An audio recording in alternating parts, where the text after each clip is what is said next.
Right, growing and planting saffron. So this is what we're after, is the saffron stigmas as our spice. And to do that, we harvest the flowers and extract the spice from the flowers. So by harvesting the flowers, we're making it impossible for the crocus to produce any sort of seed, which is handy because the crocus is sterile and cannot produce seed anyhow.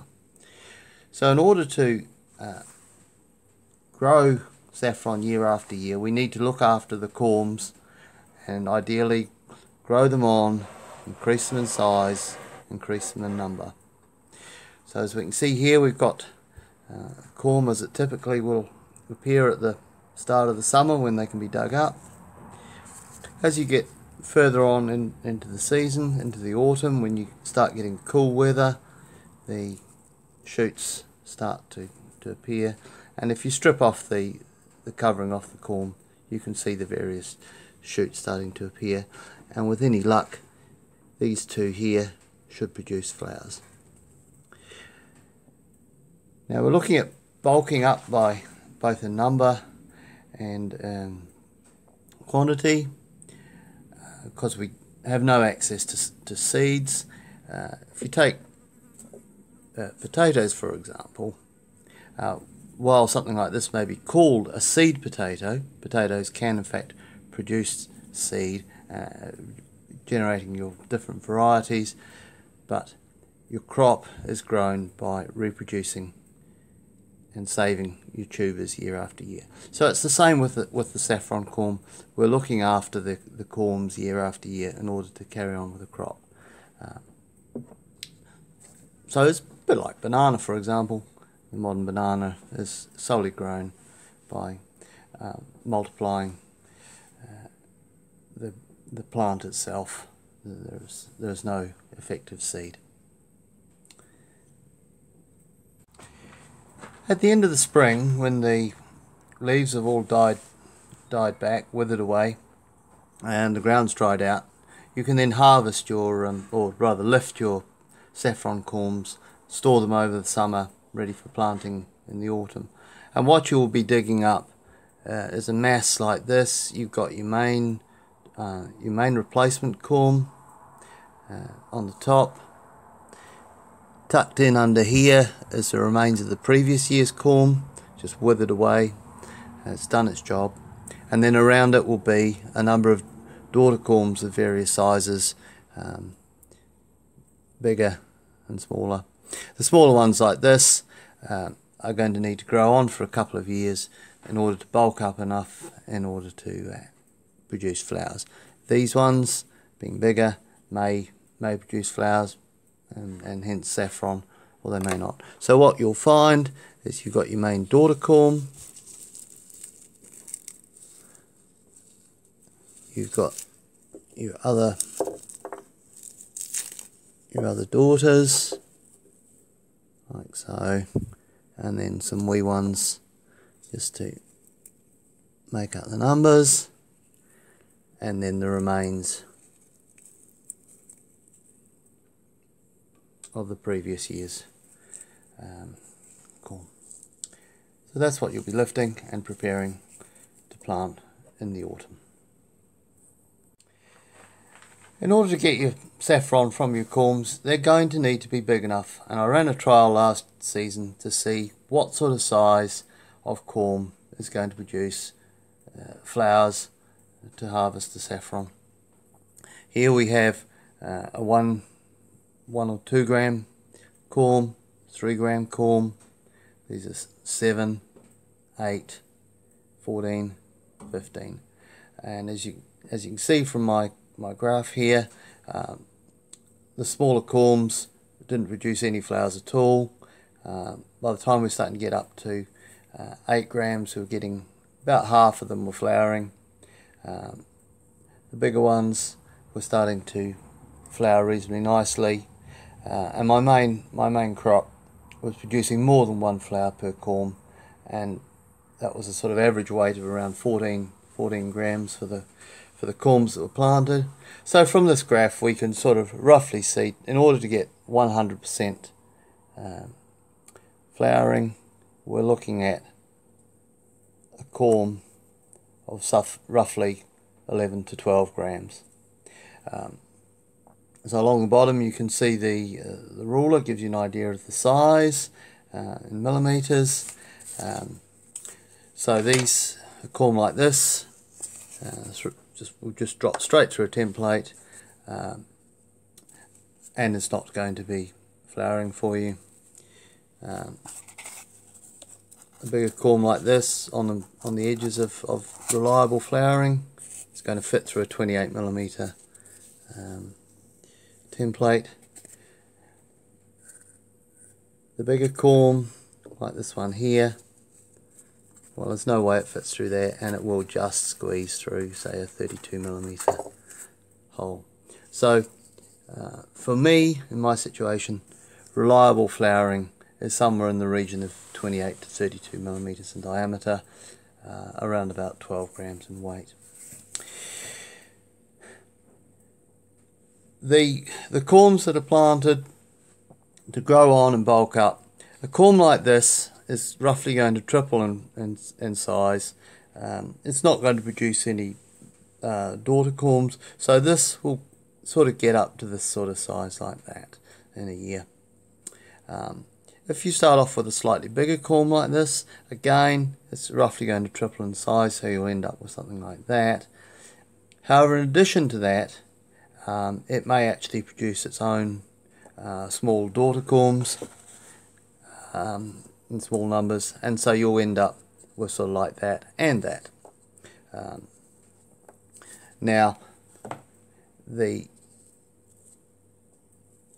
bigger corms, again, they're going to, as I showed earlier, produce quite a number of daughter corms, and hopefully, if you've got your growing conditions right, they're going to get bigger as well, so that you end up with corms of this sort of size.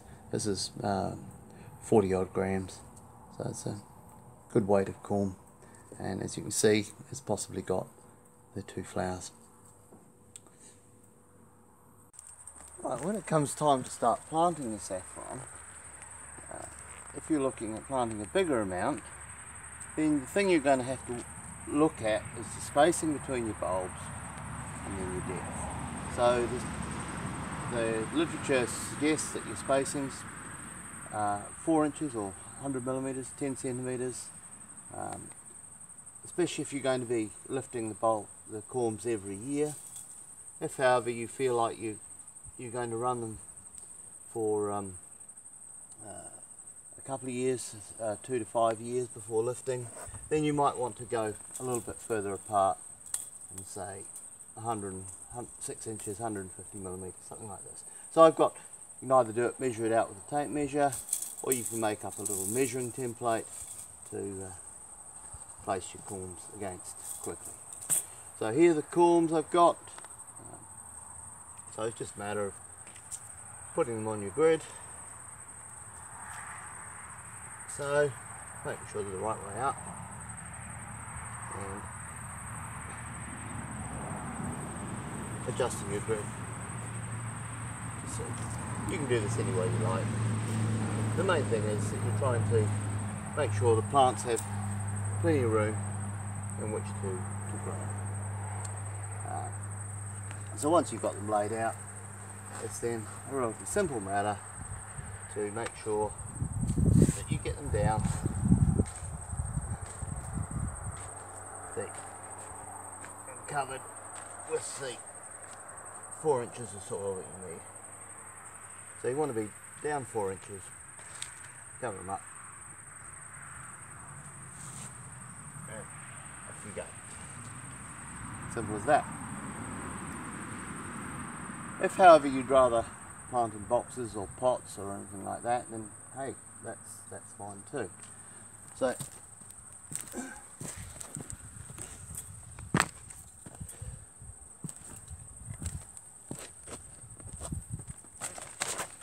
one of my favourites is a good big tub like this, good drainage, holes in the ends to make sure that they don't get waterlogged. That's the main thing. You must make sure that they're not going to get waterlogged, otherwise you'll lose them. So it's a nice deep tub filled with my favourite mix, which happens to be horse manure that's been scratched over by the chickens for a year, or 6 months anyway. And then I can just pop the corms in like so. I know roughly what the spacing should be, and then covering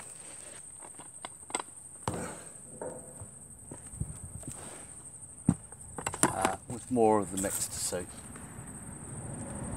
Over it goes. But the main thing is you need your 4 inches or 10 centimeters of depth on top of the bulb. So you can of course use a pot like this. Anything shorter than that is going to restrict the depth you have available to grow. Again, good drainage holes, and you can fill this with whatever potting mix that'll be good for bulbs and corms.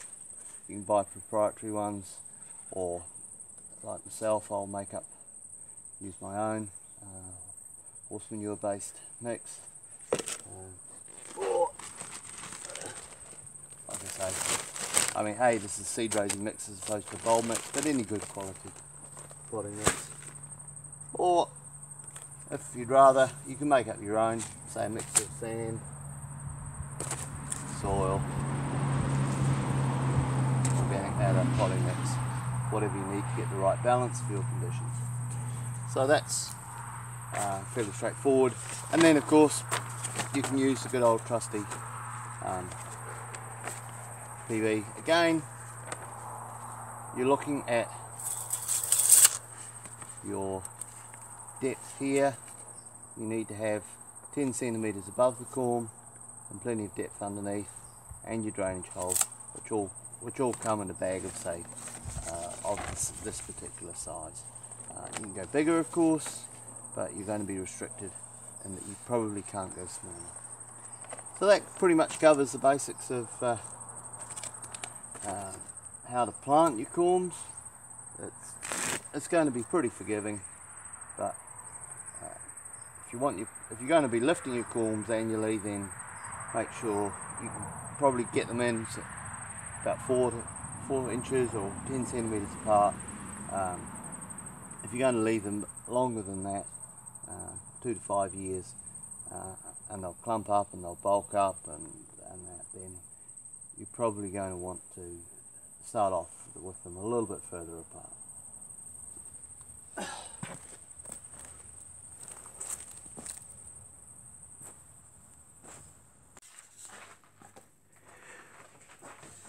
While we considered this pot here ample in size as far as depth went, it's now a matter of looking to see how many, and I've filled it with mix, with growing media, enough depth so we can put the corm in, or corms. It's now a matter of working out just how many corms we can in fact put in there. Now the spacing we've been using is 10 centimeters apart or 4 inches apart in each direction. So as you can see, if we put a corm on each corner of that square, they're going to be hard up against the edge of the pot. So the problem here is that this pot is merely 18 or 19 centimeters in diameter, 254 square centimeters at the level of the plants, the corms are going to be placed. So as 10 by 10 is 100 square centimeters, 254 is not really enough for 4 corms.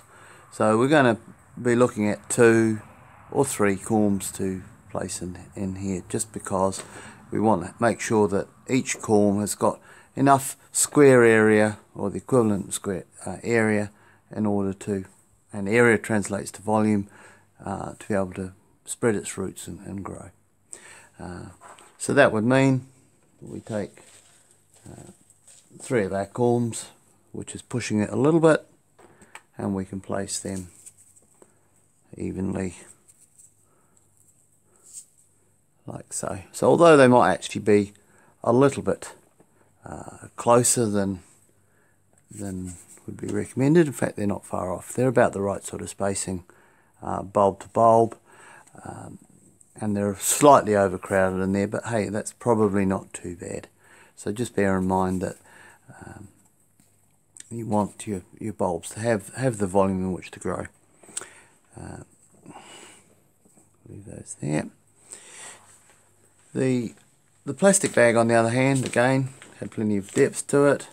And I've filled it up so that we're now just 4 inches or 10 centimeters below the top, ready to place our corms on here. But being that little bit bigger, as you can see now, there's more room in each corner, so we can place more corms.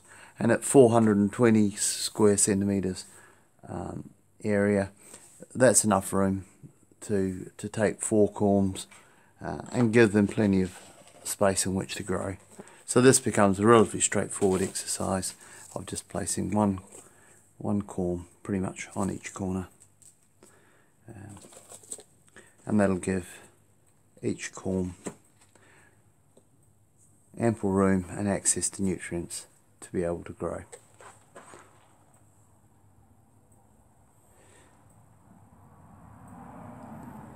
So the fundamental point is making sure you've got enough space between your corms and enough volume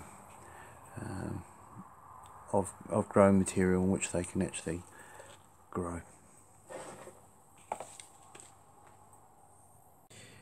At the end of the summer, when the weather starts to cool down, i.e. the onset of autumn, these saffron corms that have been stored will start to develop shoots. Now ideally, by this stage they should have already been planted, because the shoots are the developing leaves and flowers, and they are more fragile than the basic corms. So ideally you should have planted the corms before they get a chance to start breaking their dormancy and shooting away. So as we can see here, this corm here is starting to shoot there. Now the thing you'll notice about these shoots is that they grow up. So if you have your corm stored on its side or even upside down, they will grow up still. So storage, if you can do it, then it's best to leave them stored upright. This is the top of the corm, and this is the base. So ideally you should be leaving them like that. If however you don't have the space to leave them stored like that, if you can be planting them before the start of autumn, which in New Zealand here is end of February, early March, then there's no problem. But you're aiming to put your corms in, this to the top, this end to the bottom, and away you go. However, as the corm, as the daughter corms rather, will be arrayed around the main corm in a sort of a ring, they're quite capable of growing sideways and correcting themselves each season. Now here we have a corm that's starting. You can see the what should be the flower spike is starting to come away. No roots or anything else at this stage, so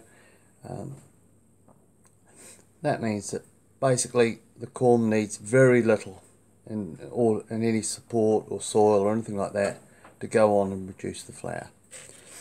Now, just for a bit of now the number of flowers you're going to receive is dependent on the size of the corm.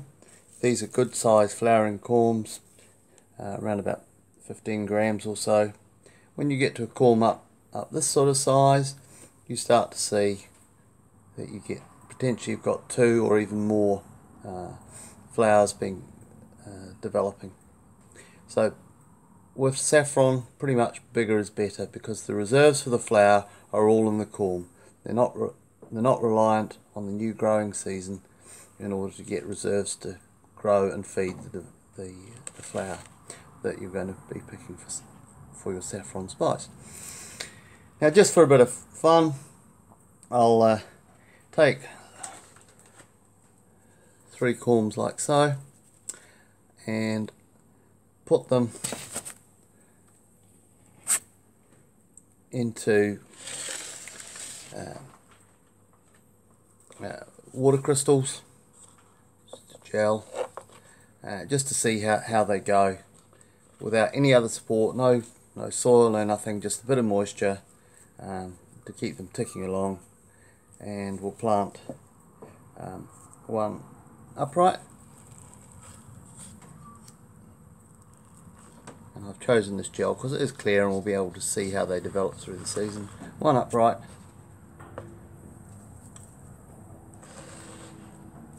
one on its side, just to show that the corms are quite capable of producing, even if they're not put in the ground properly.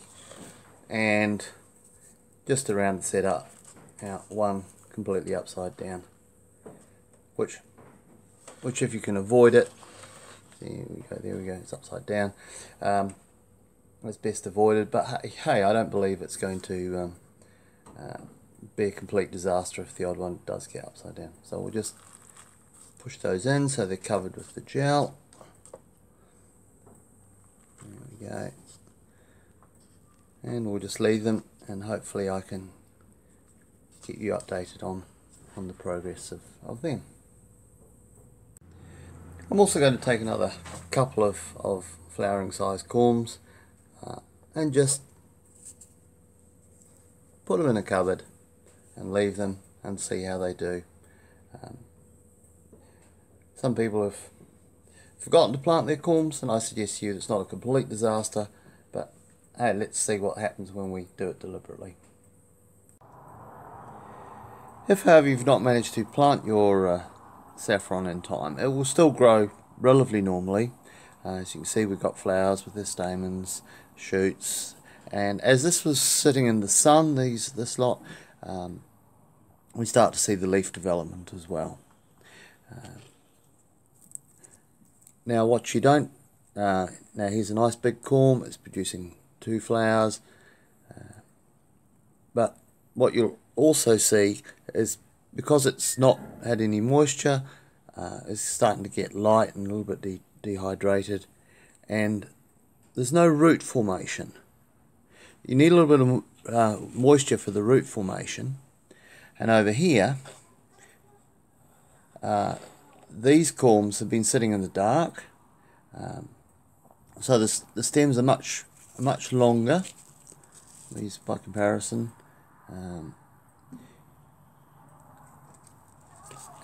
and because there was moisture, we have some root development.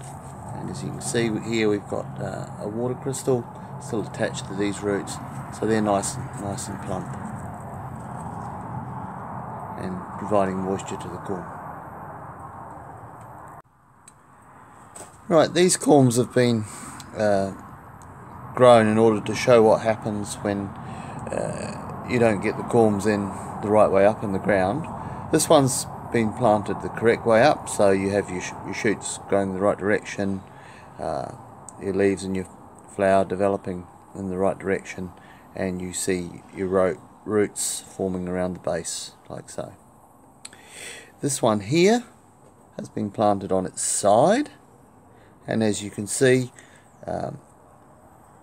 the stems are all growing sideways on the corm, but the right way up. So like I say, they're all growing in this direction, which is the up direction. This one here was planted completely upside down. As you can see, the leaf stems are growing up as you would want. The flower stem has no option but to come down and then start to try and curl its way up. Obviously very inefficient for the corm, but hey, it's probably still going to survive. And likewise, the roots, which are these tiny little dots here, are starting to grow from the base of the corm, if it had been planted the correct way, but growing in a downward direction. So, hey, the corm is trying to right itself, but it's not going to be as easy as if it had been planted the correct way up. As you can see, planting on its side, the impact's fairly minimal, and obviously it's preferable to have the corm planted the correct way. So of course, your base plate is here, and your main stem is coming up through here. So that's what you need to be aware of when you're planting.